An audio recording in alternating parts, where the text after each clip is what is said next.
Saudi Arabia, the U.S., and Iran. Tensions mount.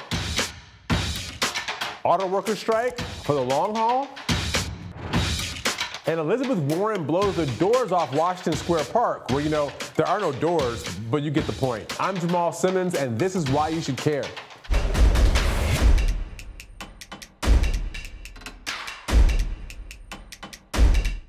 One of the biggest stories in the news this week is the Saturday attack on the Saudi Arabian oil company Aramco by drones that shut down Saudi oil production. Iranian-backed Houthi rebels in Yemen, a nearby country that's at war, they're claiming responsibility. President Trump and his administration say Iran is more directly involved. Iran denies this claim. There is no love lost between the Iranians and the Saudis, who are of different religious sects and are also vying for power in the Middle East. President Obama, you might remember, struck an agreement to lower tension in the region by stopping nuclear production and opening up a direct dialogue with Iran. President Trump, many Republicans, and the Netanyahu government in Israel were never confident about that process. So when Mr. Trump got inaugurated, he pulled the United States out of the agreement and instead increased sanctions on the Iranian regime. In recent months, tensions increased as Iran enriched more nuclear fuel and even shot down an American drone in the Persian Gulf.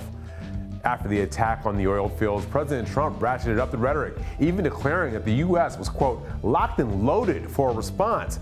Since that statement, the president seems to be dialing back the rhetoric.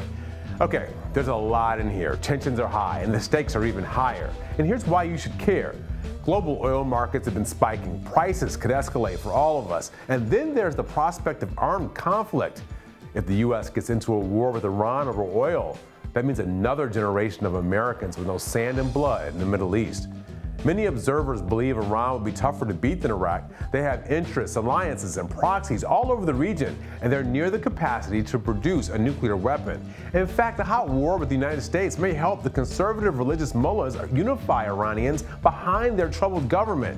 Lots of foreign policy seems distant and hard to follow. This story, it's worth the time.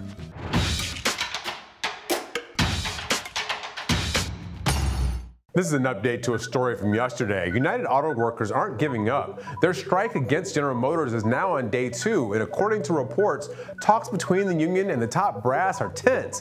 After Saturday's impasse, discussions started again Monday morning and lasted into the evening. At the center of the workers' demands, a bigger stake in the company's profits and a better deal on health care coverage. It's unclear where talks stand this afternoon, but it could get costly for both sides. UAW workers are eligible for $250 per week in strike pay, but that won't start until day 15 of the walkout. And remember, $250 barely covers the cost of rent in Detroit. As for GM, some analysts say it could cost the auto giant $50 million per day should the strike continue. And here's why you should care. GM's stock was down at the close of markets Monday, and it's true, General Motors will take a hit. But the company prepared for a strike by beefing up its supply of cars for a 59-day walkout. But what about the employees? I was in Detroit yesterday and went to visit with striking workers walking the picket line and talked to a union official. In their view, the workers helped bail the company out during the auto crisis a few years ago, and now they want to participate more fully in the upside. Over the last 3 years, the company has reportedly made $35 billion in profits in North America alone. General Motors is the contract up for debate this time, but these deals tend to get standardized across the entire industry. The deal struck by union members and the company now will be the basis for future contracts with all the other auto companies.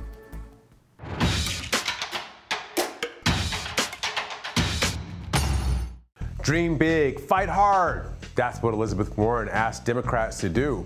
Yesterday, her ambition was matched by the size of the crowd that showed up to see her in New York City.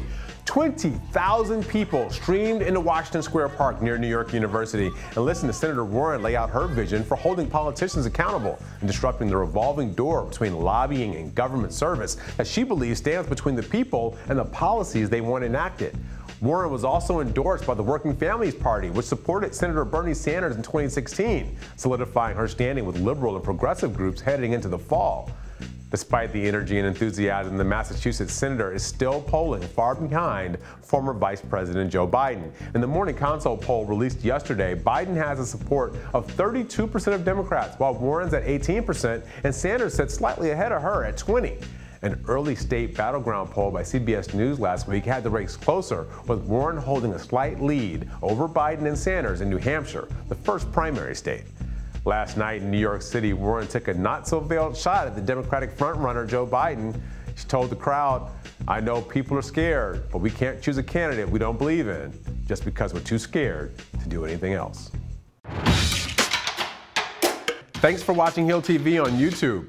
Be sure to click subscribe and hit the bell so you know when we post new videos. And head to thehill.com for all the latest political news.